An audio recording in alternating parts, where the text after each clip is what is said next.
Hello guys, so yeah, it is another E3 video. I'm sure you've seen many. I wanted to do several very in-depth review videos of E3 because it's exciting, but of course, you know, I've been working the last few days whilst E3 was actually on, and now I feel like I'm a little bit late to the party and everybody's watched umpteen, that's many, umpteen videos on E3, so this is just going to be one very quick roundup. I promise that this will be the most shoddy E3 review video you have seen, not least for the fact that I accidentally deleted quite a lot of notes that I'd made. Oh god, and it was ready to update fucking iTunes as well, imagine that. Anyway, yeah, so E3, pretty cool. I think there was some really exciting looking games, although I have some concerns. They may or may not be founded, you know, well-founded concerns. We shall see how things progress. But yeah, okay, so Microsoft, I thought they did really well. Although obviously it's bemusing, this direction that they're going with the consoles. It seems to be anyway an upgraded Xbox. A new model of the Xbox One was inevitable, of course. Most consoles have been getting that now for several generations. And you know, it's definitely nice to get a smaller box if I ever get one, which I'm sure I will eventually. It's not an if. I will get one eventually, a long way down the line. But it'll definitely be nicer to have a smaller version. Although, if I'm getting one a long way down the line, what is the point of me buying an Xbox One S? Because Xbox Scorpio will be coming out, which is effectively an Xbox 1.5.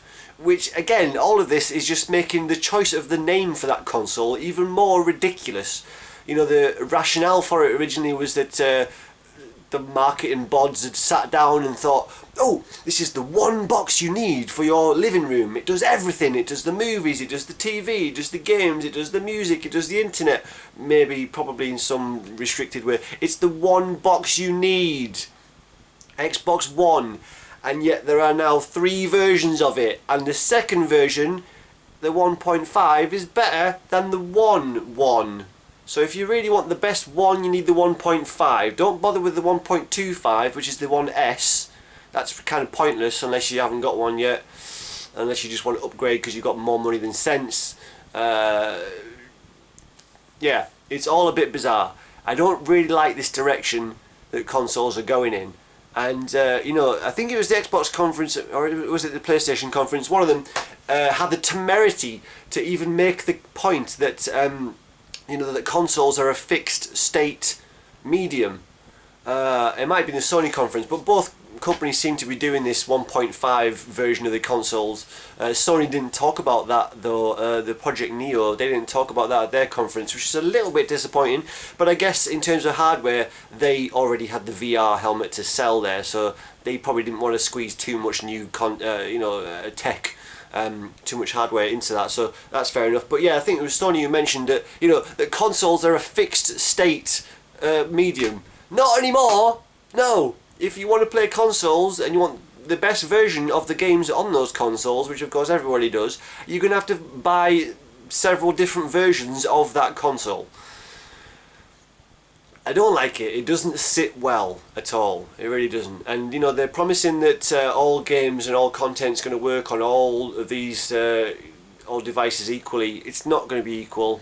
I might not use that word. They probably haven't explicitly promised that, but you know, the content's going to be across the board. But I just can't see a way out of the danger that you're going to end up with content that's exclusive for the new versions of these consoles. The Scorpio, the Neo. I just really do think that the developers are going to end up making content that's only going to work on those consoles.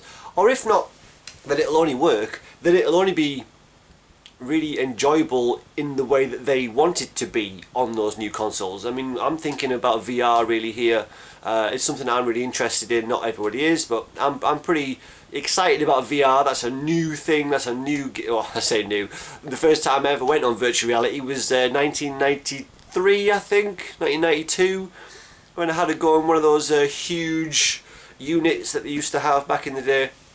Regardless of that, yeah, it's new home gaming tech. I don't know why I went a little bit posh there. My accent's all over the place. It's a worry. I've been living outside of my homeland for over a decade now, and my accent is all all out of whack. Anyway, yeah, but this whole updates to console hardware in this way, I just don't like it. You know, obviously it's not a new thing in terms of updates to hardware, in terms of, well, it is new, let me qualify that. You always had things like, you know, 32X and the Mega CD. I really enjoyed the Mega CD for a short while back in the day, but at least that was a separate actual piece of kit that you put onto your system, and the games that ran on Mega CD were exclusive for the Mega CD. It was effectively a new platform that just needed to bolt onto your existing hardware to enjoy. But this is different, of course. This is like a replacement for the console that you bought quite recently.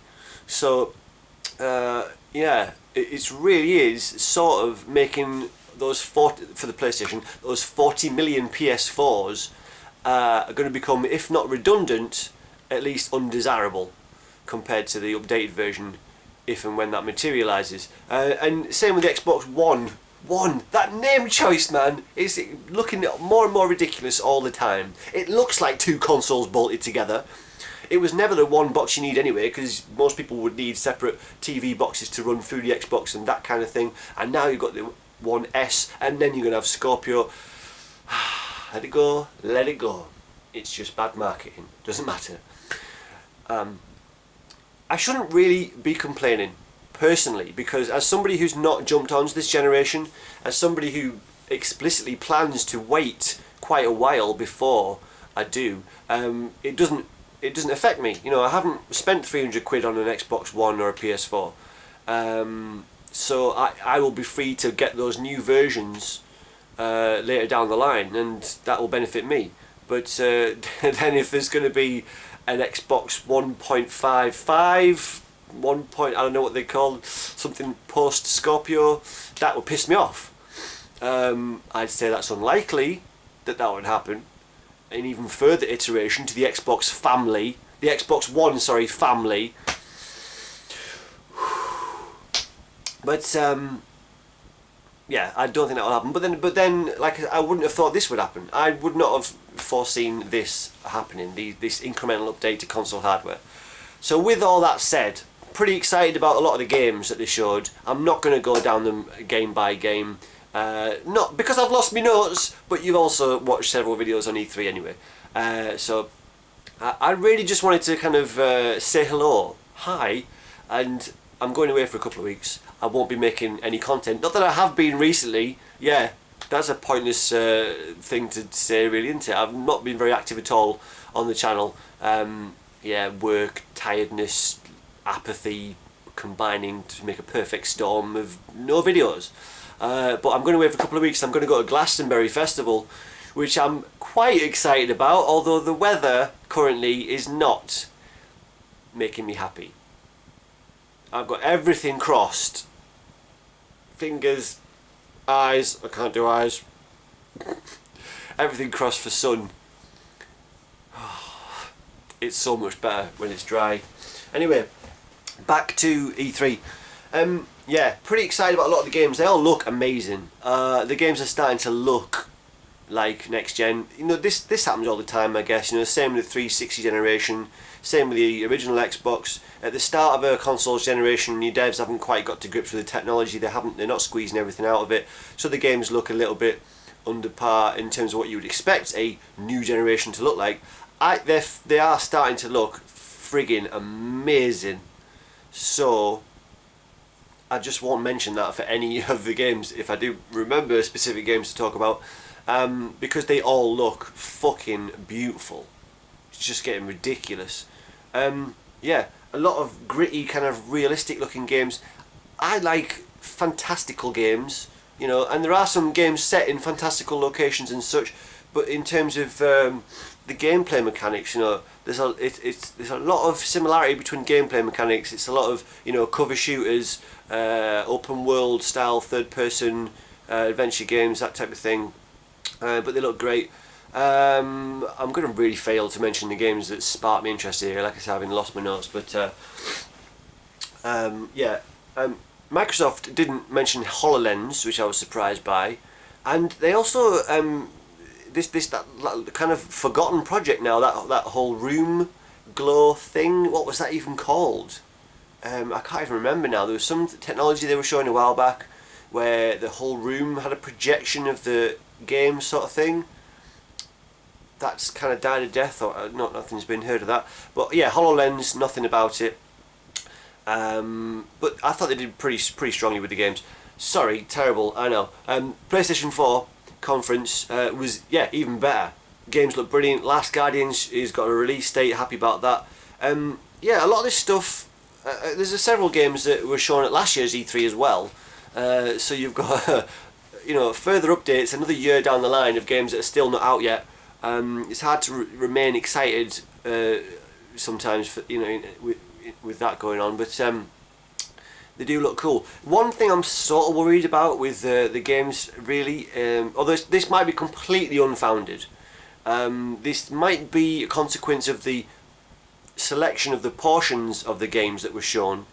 It might not be indicative of the entire game experience, but a lot of these games seem to be heavily scripted. What I mean by that is, you know, very context sensitive, very you know, unique things happening. The games seem to be just heavily scripted. Like, you know, an event will set off, you'll deal with that event, a character will say something, you act upon that piece of dialogue, and just very scripted, very linear. Whilst they look amazing, the gameplay seemed quite linear, and repeated plays, that doesn't hold up well for repeated plays. You know, I like games that are kind of feel more free-form, more open, where you've got lots of choice and options available to you, a sense of adventure, a sense of diversification of gameplay elements. One of the reasons I really enjoy Zelda. Oh my god, was I excited about Breath of the Wild.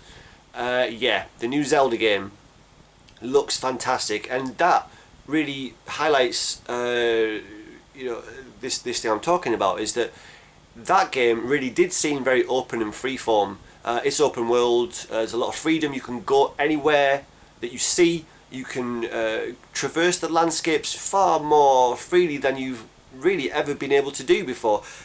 For example, climbing up fairly nondescript rocky walls might sound like nothing, but in any third-person action game you've ever played, you know, the bits that you can climb are very obvious. Either it's vines on a wall, or, you know, steps, or there's holes in a wall that you can grab onto. It's very, like, you know, the Uncharted thing, it's very obvious, usually, the things that you can climb up. Assassin's Creed, you know, tried to expand on that a bit more, and that's certainly a hell of a lot more of the environment that you can climb around on, a la Assassin's Creed. But this Zelda game has a similar kind of idea to that, and you can just climb anything and go anywhere. So that freedom to explore appeals to me a lot. And obviously with Zelda you get all the different toys that you play with as well, and that adds another, you know, lots of options to how you play, lots of variety to the things you do in the game, and that's what appeals to me. But a lot of these games that were shown at E3 on both the main consoles, yeah, they seem pretty heavily scripted.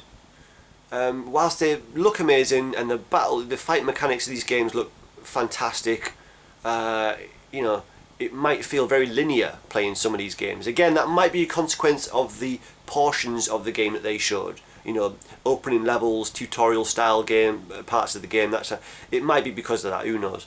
But yeah, so that's something that went through my mind. But fantastic nonetheless. All these games look amazing.